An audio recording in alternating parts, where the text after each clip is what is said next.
Usap-usapan ngayon ang open letter na isinulat ng isang Amerikanong propesor kung saan inihayag niya ang kanyang paghanga sa mga manggagawang Pilipino. May ulat on the spot si Mark Salazar. Mark?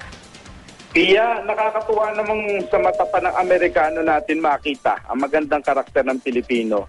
Si Dr. David Harwell ay propesor sa Amerika na nakapunta na sa mahigit 20 bansa at Pilipinas ang pinakatumatak sa kanya, hindi dahil sa ating mahigit 7,000 isla, kundi sa ilang Pilipinong nagpakita raw sa kanya ng wala sa sarili niyang bansa.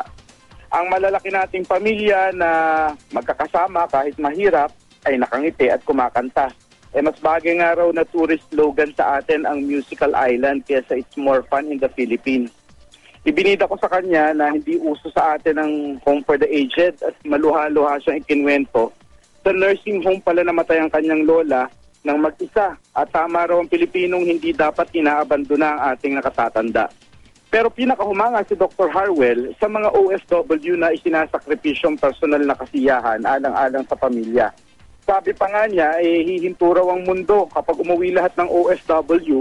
Bakit daw hindi? Puro Pinoy ang nasa Middle East halimbawa, mula sa paghango ng langis sa lupa hanggang i-deliver pa ito sa iba't ibang bansa.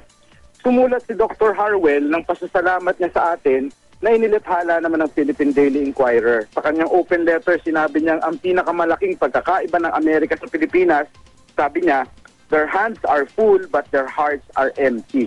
Oo nga naman, pero syempre, aminado naman siyang mahirap din ang nakangiting gutom, pero misteryo sa kanya kung paano natin to ginagawa. Iya. Maraming salamat, Mark Salazar.